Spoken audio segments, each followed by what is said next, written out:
Hello, everyone, and welcome to another episode of Don't Wait Till Pigs Fly, a podcast for and by successful business people who also deal with the pain and frustration of chronic illness. Here's Nancy Becker.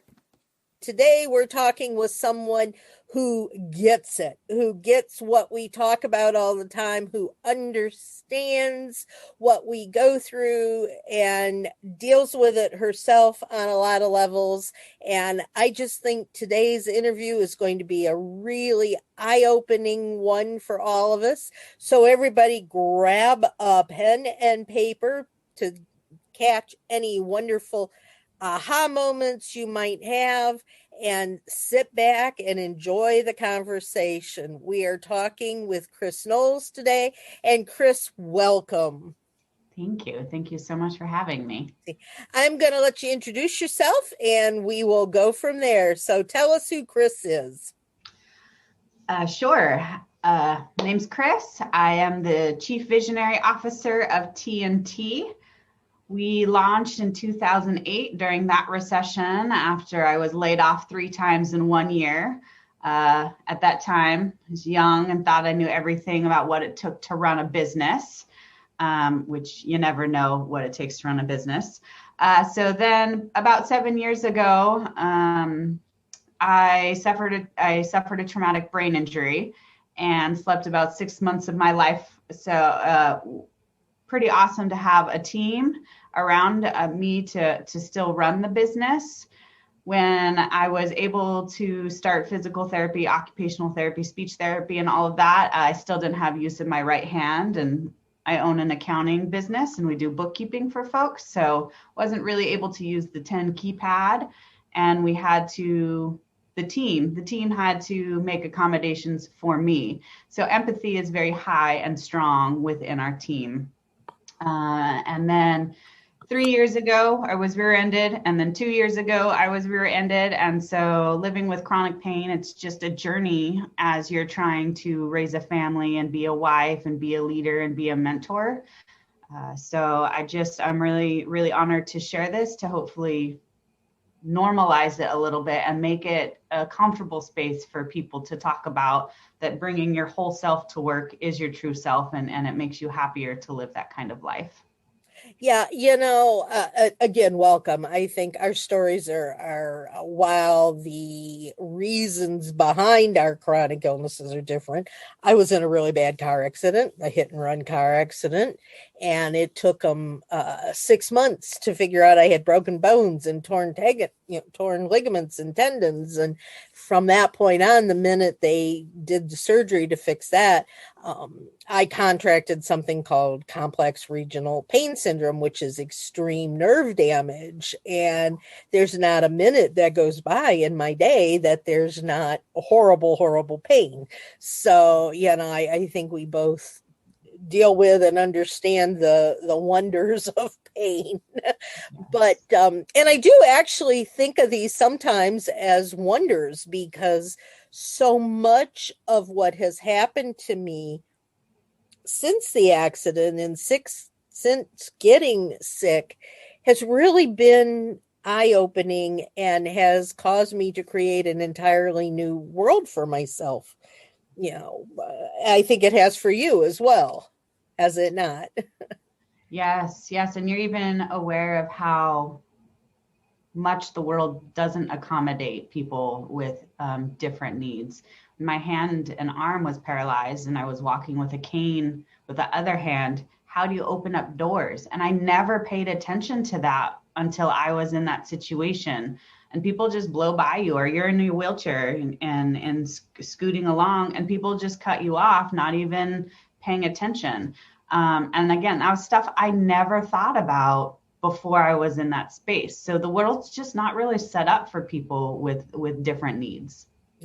It's funny. And one of the reasons why I actually turned my podcast from what it was into one hopefully helping to support people, women, business owners with chronic illnesses, is because a year ago, 2 years ago, I went to a podcast conference in Florida. And I wasn't in my electric wheelchair then. I was just in a regular wheelchair that my husband had to push. And we were in the basement or the first level of this huge, big conference center, thousands of people at this thing, in the middle of this vendors area where they were selling everything under the sun. My husband had put me into the back of one of these teeny tiny little breakout rooms, and he had to keep me out of the way because I was in the wheelchair. And he had gone across the entire football field facility to go to a different breakout session. Fire alarms went off. Oh, gosh. And I could not get out of this room I was in. There were people everywhere. They were sitting, they were standing, they were on the floor, they were everything. And everyone was all rushing to get out of this little bitty room. And I have no use of my right arm, as well as very little use of either one of my legs. And you can't crank a wheelchair one-handed, you know? And then I'm thinking, all right, how am I going to get out of here? We're in the basement. They had not thought one thing about how do you take care of people who may not be two-legged. You know, I couldn't get anywhere. Finally, my husband got to me and he got us pushed out of there. And luckily it was a false alarm. But, you know, that makes you start to think, I've got to make an entirely different way to run my life, because people don't, and you're right, people rush past you, you know, they don't stop to open doors. I'm sitting here trying to use my feet to hold open the door as I'm getting a wheelchair in. And yeah, and it was like I had just mentioned to you, I don't feel good today, and I had thought about perhaps maybe rescheduling the appointment, but I had done that with somebody once, and we don't know each other, so I don't know how you deal with things.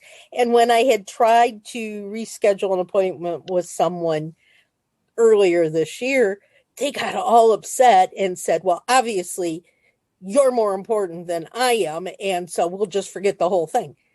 And I'm going, I don't want to go through that again. I don't want that stigma, you know, put on me that just because I don't feel good, I care more about myself. So I'm going to go ahead and do it. You know, I'm going to do the interview, come heck or high water. And, you know, sometimes that's hard. And we have to understand that we have to be open to new things. What are your thoughts? Yes, I think you've gone through a lot, and hearing your wheelchair story, it's when people panic, they only take care of themselves. So us figuring out and advocating for ourselves and how to be independent ourselves is a huge thing. That takes a lot of energy. It takes a lot of time to figure out it takes a lot of cost that people sometimes don't realize. Yes, figuring out how to advocate for ourselves. And so with you wanting to reschedule because you felt sick, I think, again, it's the whole empathy thing. It's how you phrase it, though, and how soon you cancel. And I don't know much what to say on that, except being transparent is the greatest thing. If we're coming on a podcast about people with disabilities and taking care of each other and creating an empowered environment for others, hopefully we have a little bit more care and support for those that we're chatting with. For our team, there will be times where my migraines from my brain injury just get too bad, and I can't come out of my room, and I'm sleeping on ice bags. And there was a time where I would just power until the last minute, until it would completely knock me out for days, because I didn't want to inconvenience people. And now the moment I start getting the aura that a migraine is coming, or the tooth pain that the migraine is coming, I'm like, sorry, please clear my schedule for the next couple of days. And sometimes we tell people, and sometimes we're just like, something came up. But in an emergency situation where life just can't happen, all of the people that partner with TNT know that I have a traumatic brain injury. I don't oversee a lot of the stuff. Our team only limits me to mentoring 5 people, which is healthy. That's smart. And that's not where my time should be spent anyway. But with those people that I mentor, we have a very close relationship. Like we even close out calls saying, I love you to each other. Like, so we're fighting for each other's greatest good. And they can tell, hey, Crys, like you're off. Maybe take some time, take care of yourself, come back, because we're all here to support each other. And I think from one entrepreneur to another entrepreneur, we know what it takes and how hard it is and the daily grind and the humble hustle that we all have to do. So it just adds an extra layer having a chronic illness. A lot of times when I'm talking to people and I'm asking them if they'd be interested in being on the podcast or trying to share with people the kinds of things that I do in my training programs that are specifically formatted for women with chronic illness, they'll go, oh, yes, I have something, but I'm not going to let it stop me. I'm just going to push through. I don't let anybody know I don't feel good. It's just all nobody's business but my own. Is that healthy when you're running a business? That's what society's made people say. Is it healthy? No. That's just the norm, that nothing's supposed to knock you down. And as soon as you get knocked down, you got to get back up. And as a boss, especially as a woman, being feelings and having emotions just gets amplified all the time. So even as women, we fight against our very nature sometimes to show up as business owners. Yeah. It's not, you don't normally hear a man say, well, I'm taking the day off because I don't feel good. You don't hear that in the business world. So I think we think often if we say that, then we're not, it's not necessarily as good as, but we're not on the same playing field as men. And we think to ourselves, we have to be doing everything exactly as though we were men. And I think we need to embrace the fact that we are women and that when we're running a business, we do look at things differently and we want to be more open and willing to take care of ourselves and the people around us. That's a loaded statement there. I think that culture has made masculinity pretty toxic too, where they would very much love to take a mental health day or a sick day. They're deemed as weak if they do. So we do have men that work on the TNT team, and if they need to take a mental health break, we encourage it. Even my oldest son is 15, and looking at how the world is already shaping him to view masculinity versus femininity, it starts so early. My 8-year-old, the same thing. Girl, she has very short hair, cut. And whenever we go anywhere, people think she's a boy. So she's learning at a very early age. That's a loaded statement there, I think. I think that culture, United States culture, has just made it so you go, go, go, go, go, go, go, go, go, go. And there's glory in always being busy versus, nope, I own a business and I only work 20 hours a week. I worked hard and had to learn a lot of lessons to go from the entrepreneur hamster wheel to the 20-hour a week. In that, there's no more saying, oh yeah, I'm on all the time. I answer my emails all the time. I don't even have email on my phone. Like when I'm off work, I'm off work. And that's the team that we've set up. So I think that is where we are. We have to draw our own boundaries for ourselves and not worry about what other people say or feel, because those aren't our people. That's not our tribe. And we have to stop caring about that. It's harder to do than what the words are coming out of my mouth. But that really is what we need to do for our own mental health. Yeah, and that's what I was trying to get you to say was that, and I totally agree with it. The Business Success Unlimited Patreon page is now live. Patreon is a simple way for you to contribute to this podcast every month, and in return, you'll get exclusive benefits such as a monthly live Q&A with Nancy and a business book club. If you're interested in becoming a VI Pig, we would really appreciate your support in keeping our independent production going. You can find a link to our Patreon page at don'twaittillpigsfly.com. Thank you so much. And it is hard. We have been trained so well for so long by the world around us that we have to be, yeah. And it's hard enough, I think, for women, to say, I'm a business owner. One of the things that I fight against all the time working with women is just that, well, I want to have a little bit of money for myself. And as a financial person, you probably understand this better than most. There's a difference between bringing in money and having a profit. And you laugh. And, so many of the women that I run into say, well, I'm a business owner. I made $200 this month. And I'm going, how much did you spend? But then they think, well, again, it's this, I have to work because there's either I'm going to take the time off because I don't feel good. And if I don't make any money, I don't make any money. Or the other fact that I've got to make this money, no matter how I feel, I've got to work. There's got to be some sort of a balance in there, I think. But I think you've got to understand what does being a business owner mean, and then we have to look at how society treats us as women business owners. Yes. You can, well, on the podcast you can't see, but I have purple hair, and I fight very hard against cultural norms of what an accountant is supposed to look like. When we first launched TNT, we were accounting and HR. And I would get comments all the time, because when we first launched, it was just me. And then 3 years later, we brought on first employee, and now we're up to several big teams.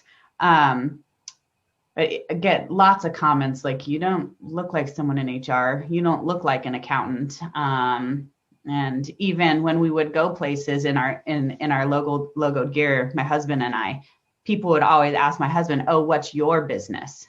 And my husband, bless him, he would just say, oh, I'm just the arm candy. It's actually my wife's business. So he would redirect it pretty quickly.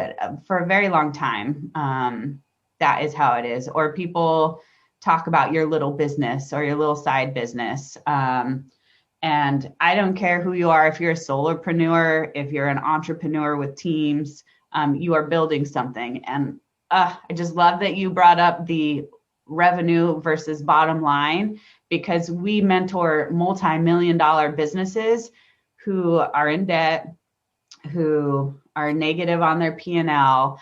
And then we mentor businesses that have lofty goals to make sure that they're doing profit sharing with their teams and they're paying above market wages. And that, yes, cool, they're bringing in money. They don't really care. They do care. I'm going to rephrase that. They want to make sure that they're taking care of their team. So if their profit margins aren't quite so high, that's okay, because their team is engaged, and that's the impact they want to have. It's not just turning money. Where then you do have the people who want the passive income. And that's a whole different type of entrepreneur that we don't work with. We work with owner operators. So yes, love that conversation. And people are afraid to talk about money. They love to come out and say, "Ooh, I made X amount of dollars." And then when you do ask them, well, what was your bottom line? What are you preparing to scale for? And they're like, I don't want to talk about that, or I've never been taught that, so I don't even know how to do that. I'm just excited about this. So celebrating that all the time, because making sales is hard, and it's hard to do. And if you understand the difference between the two, I think that's a huge step in the whole business knowledge area. So I think that's great. I love the saying that says, well, I've got to have money because I still have checks in my checkbook. I think that just is, but I've actually known people who were that way. And taking that a step farther, you get people who, again, not understanding the difference between, revenues and profit and all that. I'll say, what are your goals for 5 years from now? And they'll look at me and they say, I can't even decide what I want for dinner tonight, let alone 5 years. And that's not real good for the bottom line either, is it? No, I think though that again, it depends on what type. If you're talking about a solopreneur or MLM company owner, that they really are only looking, they haven't thought out because they created the business out of convenience or need, not really a purpose or a passion for life. So I hope nobody's offended by saying that. And a lot of times, if you're in an MLM, it speaks to you in that moment and what you want to do. If you're in an MLM, that company has the vision. That company has the 10-year and the 5-year. And so you are in it for the ride with that company. You don't really have to think long term. You think you don't have to think long term. But really, if you do, if you want to make something and build a team, building out the 10-year, the 5-year, the 1 year, the 30, 60, 90 days is instrumental to your business, whether or not you have a disability or whether or not you're a woman. So, because the bottom line is, whether you've got a disability or not, running a business is the same, I think. But when you have these additional challenges going on, you have more things you have to add into the mix. But you still got to have the basis of what it means to have. And I work with entrepreneurs. I do not work with MLMs. I do not work with. I get really frustrated when I get into a group on Facebook and these women are saying, "Hey, I want to start my own business. Somebody tell me what I should do." And I see that all the time. And I go, no, I can't do that anymore. I did it for a while and tried to help people figure out what it was they really were good at and what they wanted to do. And I went, no. So I work with businesses who've been around for 5 or 10 years, and they at least get, what it means to be in business. And that's hard. And I know the last question that I'm going to ask you before we end the conversation is, in your application, you talk about stress and how to alleviate stress in the financial realm. Tell us a little bit about that. yes. For you, what I heard was that you like to work with business owners who have gone up and down the mountain a couple of times. Yeah. Okay. So managing stress as a business owner and someone with a chronic illness is complicated, because I personally am conflict averse. I think I'm really good at it. I thought I was really good at it. And then it turns out that I'm quite a passive aggressive human, where I say things and I think people are going to read between the lines, or I make a facial expression and think they're going to pick up on that. And now that we're on Zoom conversations for a lot of things, it just doesn't work. So I realized that I really wasn't good at those conversations. So it's been fascinating as I lead a team and I have one-to-ones, or I'm doing mentor sessions via Zoom, to have these conversations. So what I've really discovered over the last 6 months, and really put into practice, is that when I go into a Zoom call, and it's going to be one with high challenge, is that I'm going to make the agenda for that call pre-call. So letting whomever I know, hey, this is what we're going to talk about. This is what I am feeling. I don't say this is what you did and this is how you made me feel. I say this is what I did. And then I map it out, usually at a time of day that I know I'm feeling good, which is typically morning. By the afternoon, I'm just drained and I have a little bit less passion or patience, or even the emotional capacity to have a difficult conversation. So that has been a big thing for those that I work with or I oversee. It's the same thing in my family. When we're going to have a conversation that's going to be one high stress, we schedule it in. We just don't have it in that moment.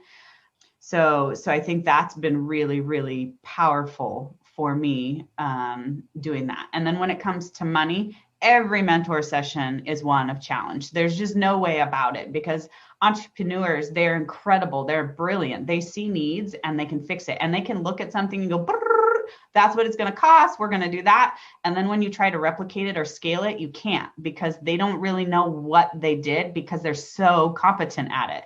They just did it. It's like breathing to them. So when you have to sit back and pull pieces to them, that's draining to them. So you have to make sure to figure out when they are feeling their best and schedule that in. So we just make those reoccurring financial sessions reoccurring at the same time, because that's going to be a challenging conversation for them, not for me and not for our team, because we love to do them. So those would be the main things. And then talking with you a little bit earlier about the spoon theory, highly recommend this to anybody who has a chronic illness or pain or anything like that. Looking up the spoon theory is a game changer in my family, because you want to be normal, quote unquote, normal, and fill your 8-hour day like every other person does. Just when you do certain activities, they drain you more than, quote unquote, the normal person, able-bodied. So I think that the spoon theory has been just great, because by the end of the day now, when I get done and I come home, my husband's like, "Are you out of spoons?" And I'm like, "I'm -3 probably." So he'll move things around on his schedule to take care of me. Or I'll email my team and just say, "Hey, whatever we had planned tomorrow, I probably, if we have a quarterly planning or something, a big budget for a big company coming up, I'll be like, 'Hey, can you handle this without me? Because I'm -spoons." And they all get it now. So it's common language in a non-challenging way is great when you're setting your teams up for success. And I know, guys, we've talked on the show before about spoons. And if you're interested in learning more about it, you can Google it. You can go back and listen to the previous podcast that we did on spoons. It's a fascinating concept and really makes a lot of sense once you dig into it and understand what it's talking about. So I appreciate your mentioning that, because it does do a lot to help people that need it. Who is your ideal client? Ideal client, owner operator. And then for our interim CFO, our ideal client is any business that has 350K to 10 million. So anybody typically that works with us is going to spend on average between $12,000 and $24,000 a year. They need to have the mindset that investing in their financial freedom and their interim CFO is where they want to spend their dollars. And that's really the ideal client. 90% of who we work with is women-owned businesses. And then the awesome dudes the men that we work with are all about empowering women and making sure that the equality is working their way in. That's Tinkerbell. Wanted to make an appearance. She needs to photobomb me every time. Awesome. She's a goof. How would somebody get a hold of you if they decided you are exactly the person that they want to work with? How do they reach you? Oh, appreciate you asking. We are on Facebook. We're on Instagram and Google TNT LLC on the World Wide Web, and we'll pop up. And then our website is TNT Dynamite, because we blow up debt. I love it. That's fantastic. Well, listen, thank you for taking this time out today to share a little bit about what goes on for you and your wisdom and your knowledge about running businesses while dealing with the challenges of chronic pain and illness. I really appreciate it. Everybody, I hope you got a lot of good information. You took some good notes there. I know I did. We will be back again next week. You can hear us every Thursday at 5 p.m. Eastern at don'twaittillpigsfly.com. And if you have any thoughts for today's session and you want to ask questions, go ahead and send us a message. We'll get back with you. What would you like to hear about in the future? Let us know that. And until next time, y'all, get out there, be productive, and soar higher. Take care, and we'll talk again soon. Bye-bye, everybody.